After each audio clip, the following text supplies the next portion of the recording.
Hello, everyone, and thank you for attending this talk. And thanks to the organizing committee for this opportunity to show our recent work.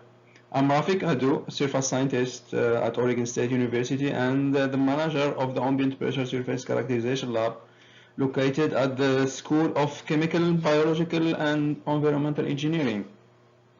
Today I will talk about Operando studies of surface oxidation reactions at gas-solid interfaces by ap-XPS. I will highlight especially two examples: the surface reactivity of the two-dimensional molybdenum disulfide MOS2 in 1 millibar of water vapor, and the investigation of silicon germanium thermal oxidation in oxygen. Before I start, I'd like to thank Derek Darzinski, who did the MOS2 work. He's now a grad student at Carnegie Mellon University, and Shane Lorona, who did the silicon germanium oxidation work as part of his master thesis, and he's now engineer at United Launch Alliance in Denver, Colorado.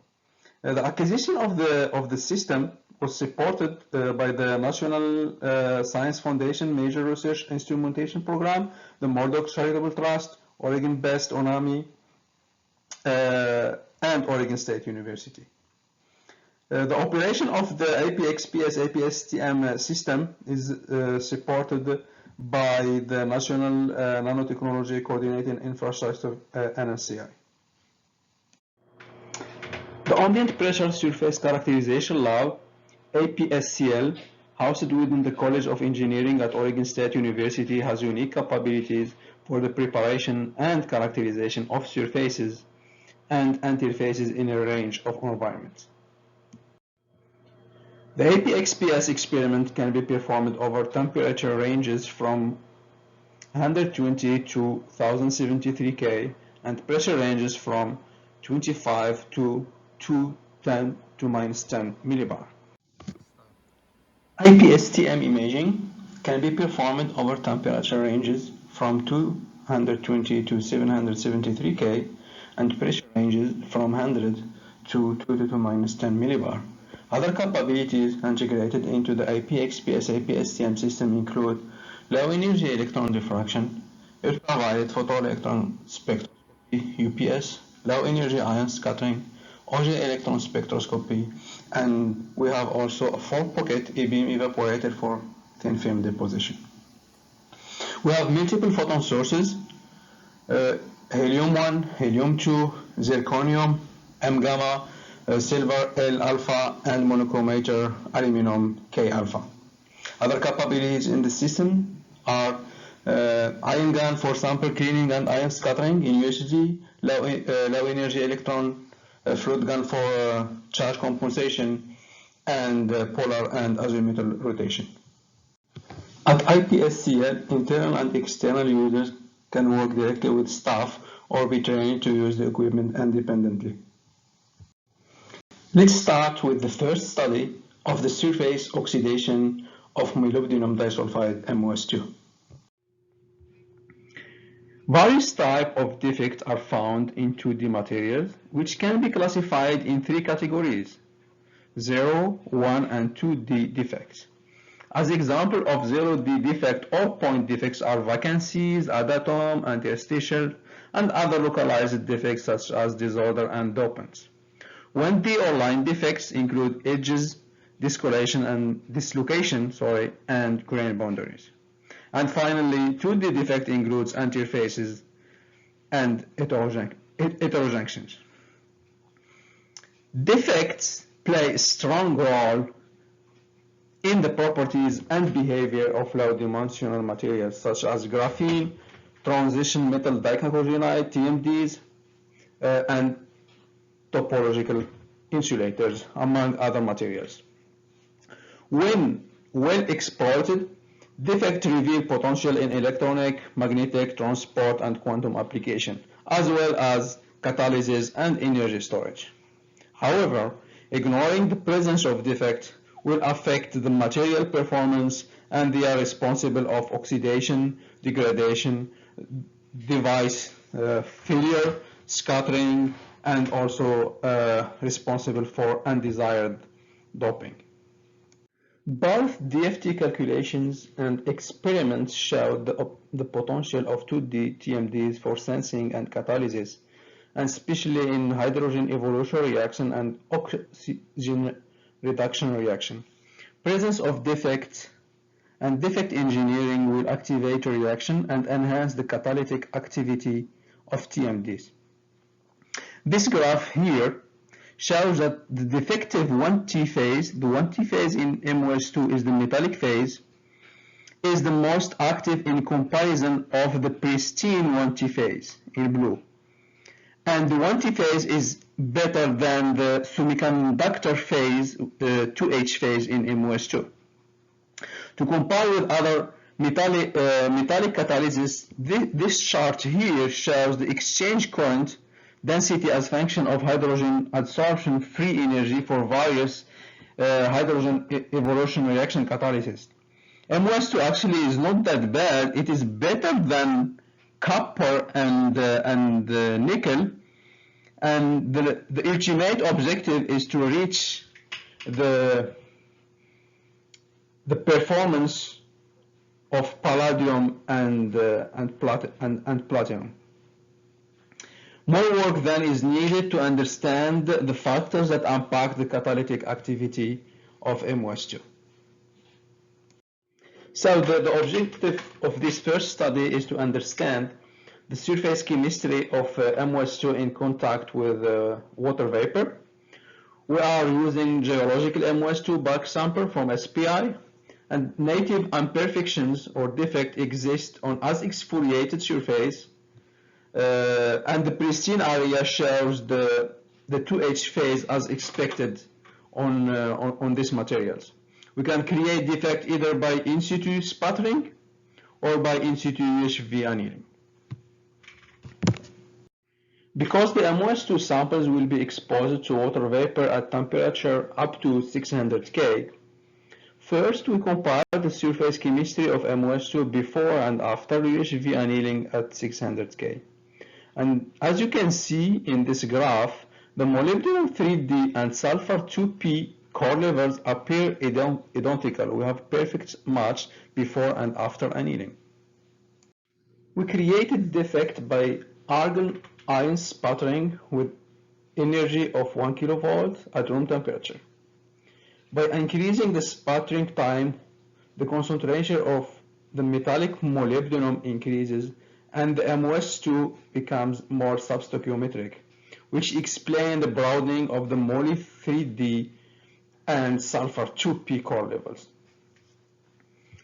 The atomic force microscopy images after sputtering show increases in the roughness by a factor of 10.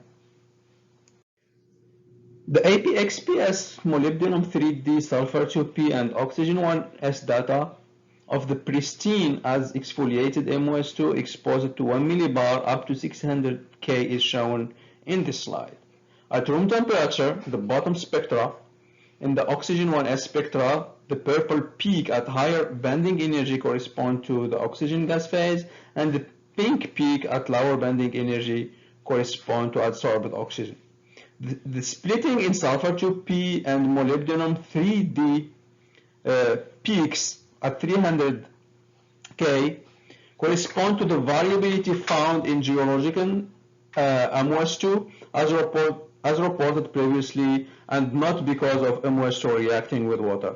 The sulfur to moly ratio was estimated at 1.9 and stays constant while heating the sample to 600 K. We don't detect any reaction at the surface, and the adsorbed oxygen decreases actually with the temperature, which was expected. The reactivity of MOS2 increases after creating defects. We observe increase in the molybdenum oxide and the molybdenum oxysulfide with annealing, and decrease in the metallic molybdenum and the substoichiometric molybdenum sulfur. The most significant change was observed at 600 K. Then, for the most defective surface, the initial ratio sulfur to moly was estimated at 1.2. The concentration of MOS2 and molybdenum and the substoichiometric MOS2 are almost identical at the surface. The concentration of the oxide formed at room temperature is higher on this sample in comparison to other samples and increases with the temperature. Let's understand now what happens at the surface. By sputtering, preferentially we remove more sulfur and we create metallic moly and stop stoichiometric MOSX. By introducing water and increasing the temperature, the metallic moly is transformed to molybdenum oxide and molybdenum oxysulfide. For that we see an increase. The same scenario is happening for MOSX. It is transforming to MOS2 and molybdenum oxysulfide, MOS. As summary in this first study, we studied the surface reactivity of MOS2 by increasing the defect density and sample temperature. The reactivity increased by increasing the defect density and the sample temperature. And the critical temperature where we see the most changes is lowered actually by increasing the defect density. For the second study, I will show shortly the initial stage of silicon germanium dry thermal oxidation. Compressively strained silicon germanium is one of the most promising candidates for p-type metal oxide semiconductor field effect transistor MOSFET channel materials, thanks to its high hole mobility and compatibility with silicon-based processing. Nanostructuring of silicon germanium by oxidation is an effective method for construction of a wide variety of silicon germanium-based electronic devices. However, there are several issues that can occur during oxidation. Silicon is not selectively oxidized, leading to mixed oxide formation and thermal instability. Germanium condensation and germanium rich layer formation, leading to high oxide alloy interface trap density, causing strain dislocations, which degrades the silicon germanium silicon interface and complete strain or relaxation of the alloy layer. Silicon and germanium diffuse by similar vacancy mediated pathways. The result is the diffusion of silicon being much faster in the germanium rich layer than in the bulk alloy.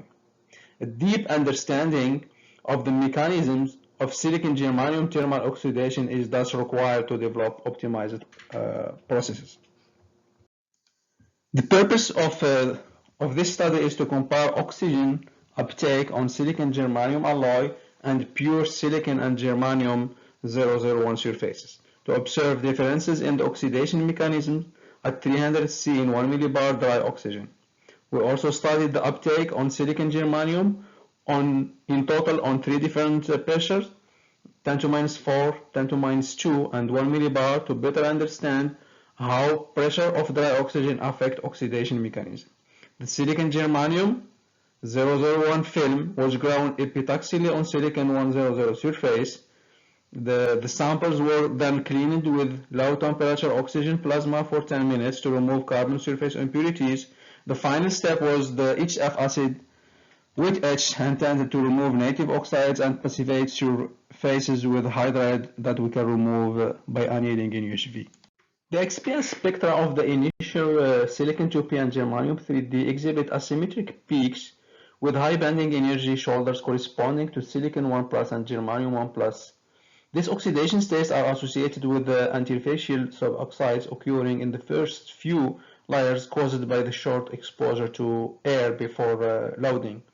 Comparing now the post-annealing silicon 2P and germanium 3D spectra at 10 to minus 4 millibar, silicon is nearly completely oxidized as indicated by the final 4 plus oxidation state peak, and at 10 to minus 2 millibar silicon is still oxidized. However, more germanium now is incorporated into the oxide.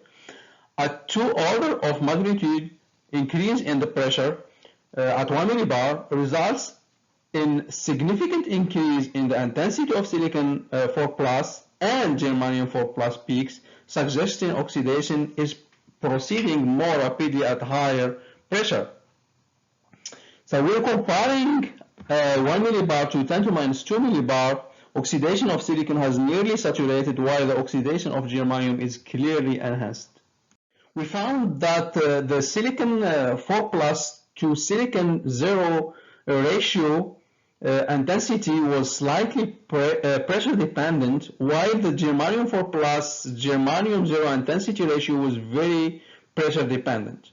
Under our experimental conditions, we found that there are 3 oxide growth regimes: the rapid, transitionary, and slow mode.